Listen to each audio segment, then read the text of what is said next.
Ringkasan pelajaran hayat Kisah Para Rasul berita ke-26, Pertobatan Paulus bagian kedua. Kisah Para Rasul 9 ayat 9 mengatakan bahwa Saulus selama 3 hari ia tidak dapat melihat dan selama itu juga ia tidak dapat makan dan minum. Apakah yang ia lakukan selama 3 hari itu? Jawaban pertanyaan ini ditemukan dalam firman Tuhan kepada Ananias yang tercatat dalam ayat 11. Bangkitlah dan pergilah ke jalan yang bernama Jalan Lurus, dan carilah di rumah Yudas seorang dari Tarsus yang bernama Saulus. Ia sedang berdoa. Di sini kita melihat bahwa dalam 3 hari itu, Saulus sedang berdoa. Ia tidak dapat melihat apa-apa, dan ia tidak makan dan minum apa-apa. Apa yang dapat ia lakukan adalah berdoa.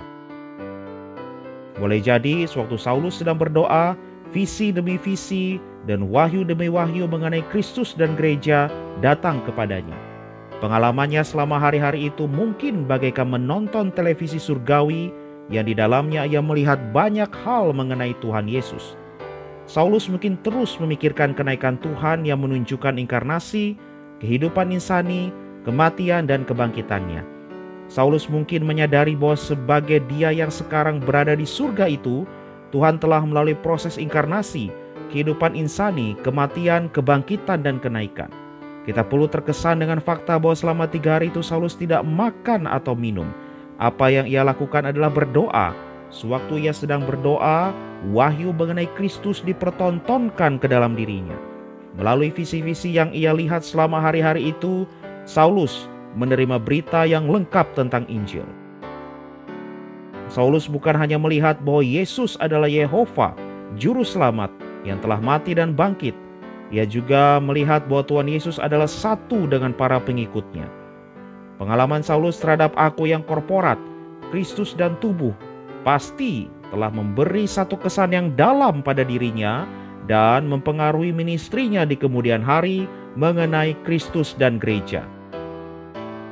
Segera setelah Saulus diselamatkan, Tuhan mulai mendidiknya mengenai tubuh. Inilah sebabnya dia berkata kepada Saulus, "Bangunlah dan pergilah ke dalam kota. Di sana akan dikatakan kepadamu apa yang harus kau perbuat." Melalui Ananias, Tuhan memberikan pengajaran yang sangat baik kepada Saulus mengenai praktik kehidupan tubuh. Dalam pasal 9 ayat 17, Ananias berkata kepada Saulus, "Tuhan Yesus yang telah menampakkan diri kepadamu di jalan yang engkau lalui, telah menyuruh aku kepadamu, supaya engkau dapat melihat lagi dan penuh dengan Roh Kudus." Pemenuhan di sini adalah pemenuhan secara luaran dengan roh ekonomikal. Dalam Kisah Para Rasul 9, kita nampak bahwa pemimpin penganiaya dan orang yang paling menentang Yesus diselamatkan dan menjadi satu bejana. Saulus menjadi satu dengan kepala dan dengan tubuh. Sebagai satu anggota tubuh, ia layak menerima amanat surgawi untuk melengkapi firman dari wahyu perjanjian baru Allah. Mengenai hal ini, ia sendiri berkata, "Aku telah menjadi pelayan jemaat itu sesuai dengan tugas yang dipercayakan Allah kepadaku untuk meneruskan firman-Nya dengan sepenuhnya kepada kamu." Tanpa surat Rasul Paulus, wahyu perjanjian baru Allah tidak akan lengkap. Di antara 27 kitab dari perjanjian baru, 14 kitab ditulis oleh Paulus sebagai kelengkapan ekonomi perjanjian baru Allah. Dalam pasal 9 ayat 15 kita melihat bahwa Saulus dari Tarsus adalah satu bejana pilihan. Ketika membaca kitab suci kita mungkin kurang memperhatikan kata bejana, satu istilah rohani yang penting. Bejana adalah satu wadah berbeda dengan alat atau senjata. Kemungkinan dari Ananiaslah Saulus tahu bahwa ia adalah satu bejana pilihan. Saulus dari Tarsus dipilih Tuhan bukan hanya untuk menjadi rasulnya, hambanya dan pelayannya, tetapi juga dipilih untuk menjadi bejananya. Dalam Kisah Para Rasul 9 ayat 15, Tuhan Yesus seolah-olah berkata kepada Ananias, "Saulus adalah satu bejana pilihan. Ia akan menampungku dan ministrinya akan menyampaikan aku kepada orang-orang bukan Yahudi." Kita semua perlu melihat pentingnya Saulus sebagai satu bejana pilihan. Dalam kehidupan dan tulisan Paulus kita dapat melihat 3 unsur kebudayaan Barat: agama Ibrani, kebudayaan Yunani, dan politik Roma.